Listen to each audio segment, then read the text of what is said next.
tantos años. Lo que me iba a suceder no me lo creo. Este cuento va de amigos como hermanos que se acaban comportando como cerdos. Como el cuento no está escrito en ningún lado, ni me puedo permitir un puro paz, mucho menos el caso. Se llama esta canción Competencia Desleal, lo cantan los Zappa, y esto tiene mucho que ver con algo que ocurría ayer y que bueno, que viene ocurriendo y que probablemente se confirme a lo largo de la entrevista. Se sienta esta mañana con nosotros la líder del sector de la construcción de Las Palmas, cuyo homólogo de la provincia tinerfeña ayer denunció, entre otras cosas, que la administración se resiste a actualizar los precios de las licitaciones para entregar las obras a empresas públicas. Le preguntaremos si está de acuerdo con él, pero también hablaremos con ella de vivienda de siniestralidad y de otras cosas. Salud Gil, presidenta de la Asociación de Empresarios, Constructores y Promotores de Las Palmas, bienvenida. Bien hallado. Su colega de la patronal de Santo Cruz de Tenerife exigió ayer al gobierno una auditoría a las empresas públicas que hacen competencia desleal al sector privado en materia de construcción. ¿Usted lo comparte esto? Por supuesto, absolutamente.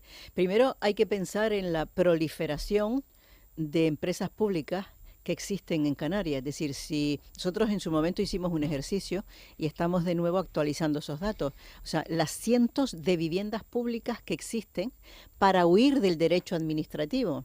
Es decir, la administración es consciente de su propia inutilidad y de su propia incapacidad para gestionar y lo soluciona no abordando ese problema, planificando o liderando la productividad, sino por el contrario lo que hace es crear empresas públicas para sortear el derecho administrativo y poder hacerlo. Pero es que luego tampoco lo hacen. Y luego cuando lo hacen compitiendo deslealmente con las empresas. En el caso del sector de la construcción es vergonzoso. Y nosotros ayer hablábamos de Traxa, pero no porque solo sea Traxa la que opera en este mercado, también está INECO, también está Aquaes. Es que los cabildos, ayuntamientos y el gobierno de Canarias están acostumbrándose a utilizar a las empresas públicas para no licitar obras, para evitar la gestión. Y eso lo que hace es usurpar, confiscar nuestra actividad y además encarecerlas, porque yo estoy seguro, tal como decía Óscar Izquierdo, que habría que auditar esas obras, aparte del 5% por la gestión que se lleva la empresa pública, aparte de eso habrá que ver cómo licitan las obras, porque licitan con el 95% de los criterios precio, es decir, casi subastan luego esas obras, con lo cual ponen en dificultades al subcontratista y probablemente sea más cara al final que haberla hecho con una empresa privada. Esto es vergonzoso. Usted ha citado una serie de empresas que sobre todo son de ámbito nacional, que bueno, que están acostumbradas, usted lo ha dicho, no solamente con la administración periférica, la estatal, sino también actuaciones de orden público que promueven los propios cabildos y ayuntamientos.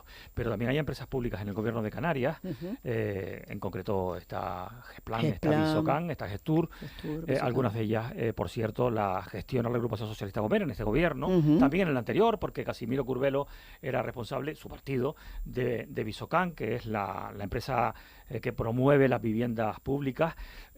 Sobre esta cuestión, ¿también está ocurriendo esto mismo con las empresas públicas del gobierno de Canarias? Bueno, en el ámbito de la arquitectura, la ingeniería y el urbanismo ya sabemos que hay muchísima competencia desleal con respecto a los técnicos y profesionales que se dedican a ello, ¿no? En cuanto, por ejemplo, a Visocan en su momento nosotros la denunciamos ante los tribunales, incluso ante la Audiencia Nacional, por competencia desleal también, porque incluso hacía viviendas sobre un suelo gratuito, sobre el que cobraban subvenciones y vendían al mismo precio que nosotros. O sea, eso se acabó en su momento. Yo tuve una conversación con Visocan en un momento determinado y lo que hemos hecho es venir trabajando juntos. Visocan ha cambiado totalmente de mentalidad y lo que está haciendo es apoyándose en el sector privado para poder desarrollar su actividad. Son conscientes de que son una herramienta imprescindible, nosotros también lo somos, saben que nosotros para ellos somos agua de mayo y por tanto estamos trabajando juntos en ese sentido. Se quejan ustedes de que en los últimos 5 años se ha podido producir una pérdida de 700 millones de euros dentro del sector de la construcción. Exactamente qué es lo que está pasando, aparte de este problema que se está denunciando, que se está poniendo, yo creo que por primera vez sobre el debate público, el hecho de que haya empresas públicas que estén compitiendo con el sector privado. Habría que ver cuál es la que, si esa es la fórmula, o la fórmula ideal sería, como usted ha reclamado muchas veces, la colaboración público-privada, y como dice que está actuando, en este caso, Visocan. Pero, ¿dónde están esas pérdidas de esos 700 millones? A ver, yo lo explico con claridad. Nosotros hemos querido poner una cifra global, que ahora explico de dónde sale, para que la gente entienda la magnitud de lo que significa lo que voy a contar. Por ejemplo, obras desiertas. Las administraciones públicas, entre el año 21, 22 y el primer semestre del 2023, ha licitado 425 obras por importe de 201,5 millones de euros que han quedado desiertas. Eso significa que la administración ha licitado por debajo de los precios de mercado, a sabiendas de que lo hace, es decir, esto no es un ejercicio de inocencia, se hace a propósito y quedan desiertas. ¿Y por qué lo hacen a propósito? Porque piensan, siempre habrá algún loco que lo haga, que luego ya le quitaremos la obra y vendrá el siguiente a hacerla. Bueno, pues eso ocurre, esos son más de 200 millones de euros. Y por ejemplo, el ejemplo de Traxa, en los últimos 5 años, pues son 467 millones de euros lo que Traxa ha ejecutado de manera directa de encomiendas de gestión por parte de las diferentes administraciones públicas. Y de esa cantidad, más del 50% fuera de su objeto social, es decir, cometiendo irregularidades. Lo que ocurre es que luego son como una anguila, muy escurridizos. Al final, cuando salen publicadas las obras, no llegamos a tiempo para recurrirlas. Estamos siempre en esa repercusión. Y digo, no es la única, ya comenté antes que son varias. Si usted suma esas dos cantidades, son 700 millones de euros que están en el juego, o sea, unos que no han entrado directamente en el mercado y otros que entran de una manera casi fraudulenta, ¿no? Y usurpando y confiscando, repito, la actividad privada. Lo que pasa es que no parece que sea fácil corregir esta ruta, porque no estamos hablando de que haya una sola administración que lo haga, sino que son varias. Puede que sean muchas, porque también están los ayuntamientos. ¿Con quién se resuelve eso entonces? ¿Con todos y cada uno de las partes implicadas? ¿Una a una? Es muy difícil, tanto que digo, nosotros más o menos una media de 60 recursos al año solemos hacer en este sentido. ¿Y hace falta legislar más? A ver, a mí me da tanto miedo la legislación. Cada vez que legislan lo empeoran. Legislaron sobre la ley de contratos para mejorarla y lo que hicieron fue pues empeorarla considerablemente. Aquí lo que hace falta con claridad es que se cumplan las normas, que se cumplan y además que haya una concienciación. Por eso no podemos darnos contra una pared. Por eso nosotros pedimos un pacto de gobernanza, porque dentro de ese pacto de gobernanza, con la complicidad de ayuntamientos, con la complicidad de cabildos, con el gobierno, se lidere una hoja de ruta donde haya unas reglas de juego, entre otras estas, donde las inversiones públicas salgan a precio de mercado, donde se pague a las contratistas en tiempo y forma. Que las obras no tengan por qué quedar desiertas, que se revisen los precios, porque los precios no se están revisando y no se revisan también a propósito. Se está abusando del sector, la administración enriqueciendo injustamente a costa del sector. Y todo eso va a hacer un impacto, aparte de todo lo demás, del contexto internacional, del nacional, del europeo. Aparte de todo eso, está generando una incertidumbre que va a terminar por reventar al sector. Porque nosotros estamos trabajando con cartera. Es que fíjese que aunque las cifras de venta de cemento, de los visados, de la venta de vivienda bajan, sin embargo el desempleo en el semestre se reduce en un 13% y se crece en un 4,8% en el número de afiliados a la Seguridad Social. Esas son las mayores dificultades. Óscar Izquierdo, por cierto, ayer reclamaba al gobierno más equilibrio. Yo no sé qué valoración hace usted de los primeros pasitos que está dando el gobierno. Digo pasitos porque estamos empezando. Una legislatura de 4 años es larga y como sabe usted, está llena de acontecimientos previstos y no previstos. Dice el presidente de la patronal FEPECO de Santa Cruz de Tenerife que Tenerife se ha quedado atrás, que Gran Canaria está por delante, que lo dice además con algo así como una envidia sana, no lo dice exactamente así, pero es algo que siempre ha mantenido, es el tono que siempre ha mantenido y además culpa, pues en fin, en general a la clase política de Tenerife de que esto ocurra. ¿Usted lo comparte? A ver, desequilibrio en cuanto a licitación pública, por ejemplo, en cuanto a inversiones en el ámbito de la licitación pública. Nosotros tenemos muy bien estudiado ese tema. Y esto es como una especie de zigzag, ¿no? Es como una especie de equilibrio concertado por parte de las administraciones públicas, en el sentido que un año va para acá, un trimestre va para allá, y que más o menos se mantiene en una línea de, bueno, pero solo se trata de la intención de invertir de la administración. Por contra, la Confederación Canaria de Empresarios tiene un estudio muy exhaustivo donde se demuestra dónde está el desequilibrio en cuanto a recursos públicos, o sea, no solamente en cuanto a licitación, y Gran Canaria sale bastante mal parada. Pero a mí me parece genial que mi homónimo defienda su isla y defienda su provincia, entre otras cuestiones, porque es verdad que Tenerife se quedó atrás en un momento determinado en el desarrollo de proyectos, y eso dificultó que pudiera ejecutar fondos. Aquí esto es una cuestión de respetar absolutamente el ámbito competencial de mi compañero, que defiende lo que él tiene que defender, y yo lo respeto, y evidentemente nosotros el nuestro, porque estamos muy juntos, que nadie se lleve a engaño, estamos muy juntos. Sí, desde luego me consta. Señora Gil, ¿se ha visto ya con el presidente del gobierno? ¿Tiene previsto hacerlo pronto? ¿Qué planteamientos le van a hacer sobre cómo hay que convivir esa relación público-privada que usted siempre defiende en el ámbito de la construcción? Sí, bueno, hemos pedido cita con el presidente del gobierno, acompañado, a ser posible, por el consejero de Obras Públicas. Nuestra intención es que sea pronto, porque es acuciante ese pacto de gobernanza que nosotros por el que estamos abogando, y donde se trate a la política de vivienda como un sector estratégico. Creo que hemos hablado muchísimo de eso. Si usted quiere profundizar, lo podemos hacer.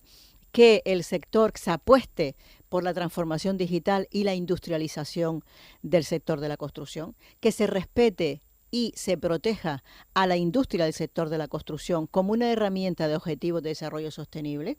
No podemos seguir dependiendo del exterior, se nos llena la boca de diversidad y luego resulta que machacamos a la industria.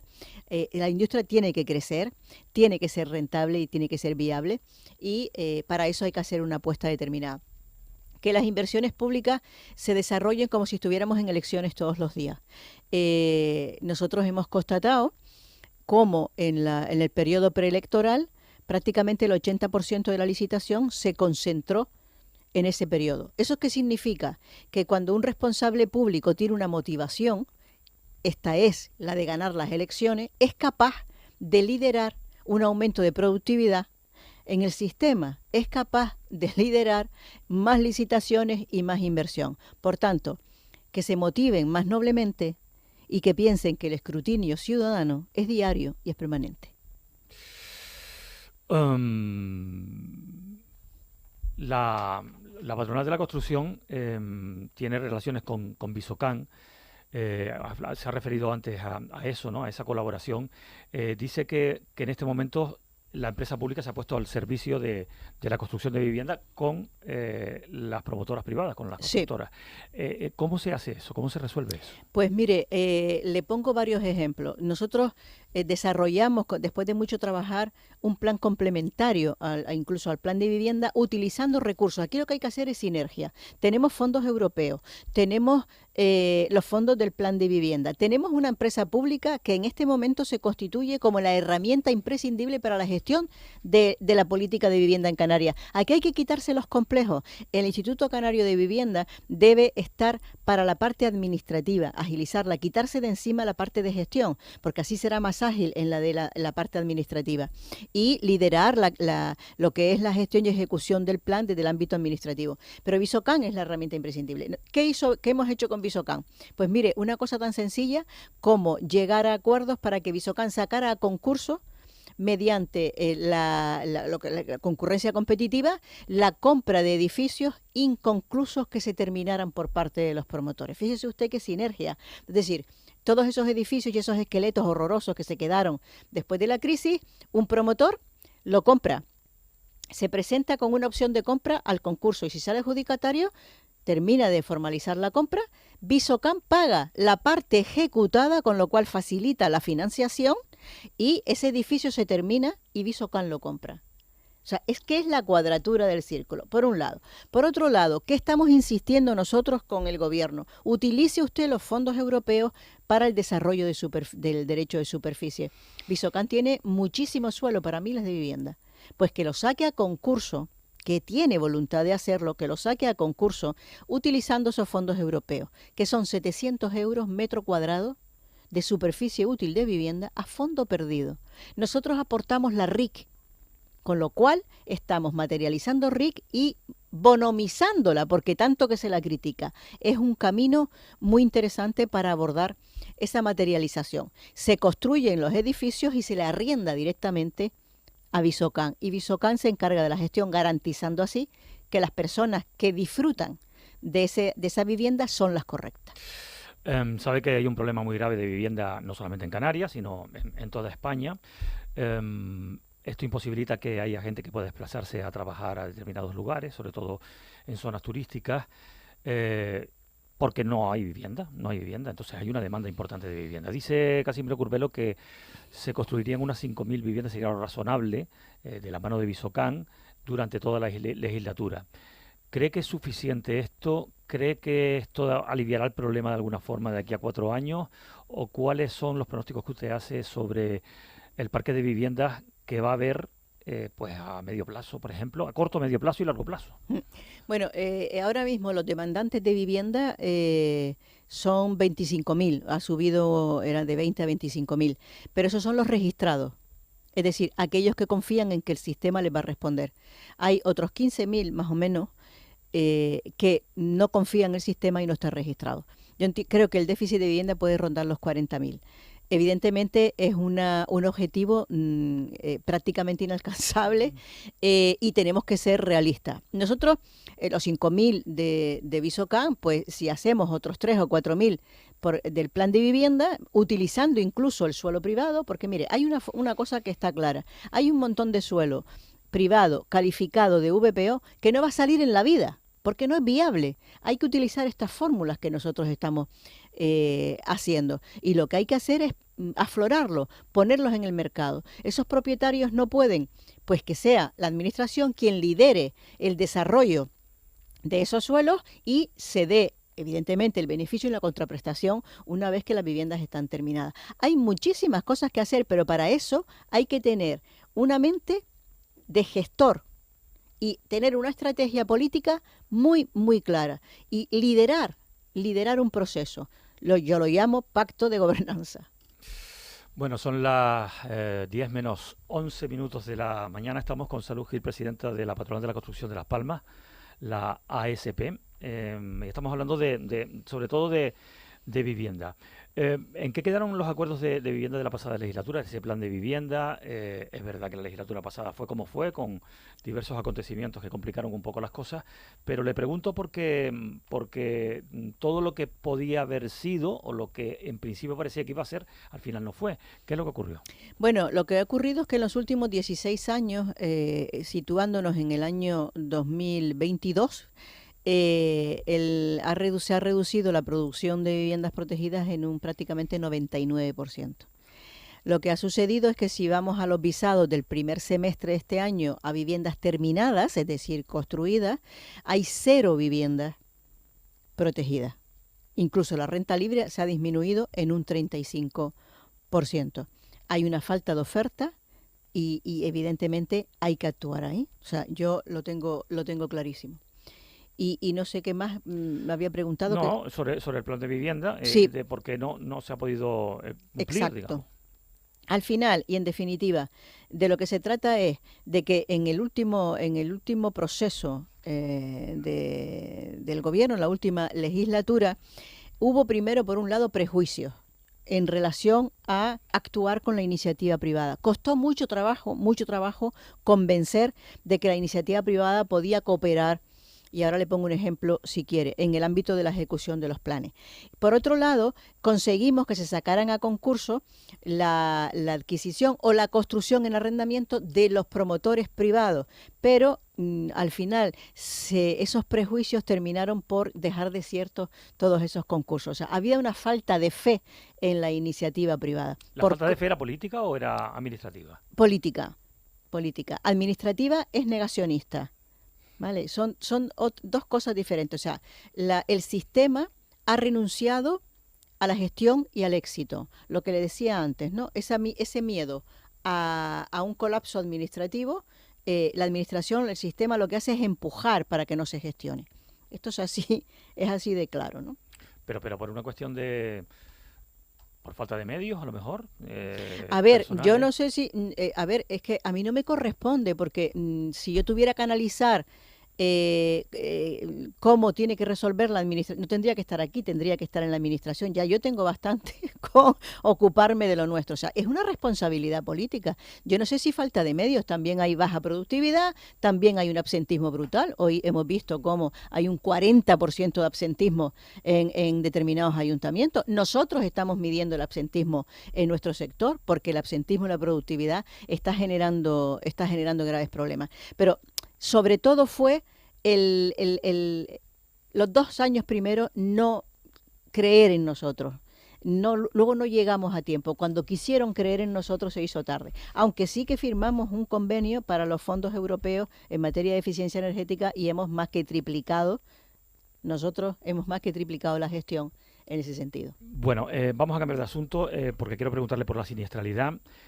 Aproximadamente se han producido unos 30.000 accidentes de todo tipo en los primeros 6 meses del año en Canarias en el sector, que es un 7% más. Evidentemente, en esos 30.000 accidentes hay desde un pequeño corte hasta una caída, en fin, que no estemos pensando que esto es un despropósito y que se caen los andamios de las obras de construcción. Pero dígame, ¿qué es lo que está ocurriendo para esto? Aparte de que es verdad que el sector tiene empuje y claro, que si hay más empuje y más gente trabajando, pues hay más riesgo. No, en eso nosotros no tenemos ningún tipo de inconveniente, porque además incluso sacamos pecho en relación a que cuando menos somos un ejemplo en abordar este problema. Esos accidentes en el 95-97% son leves. Es decir, eso hay que decirlo porque no hay que alarmar a la población. También es verdad que cada vez que hay un accidente de alguien que se cae de una azotea poniendo una fotovoltaica, ponen a unos albañiles. También es verdad que cuando hay una siniestralidad en turismo, la foto es de los albañiles. O sea, la sensación es que es este sector, y no es así. Nosotros no somos el sector que más siniestralidad tenemos, y eso lo quiero dejar muy claro.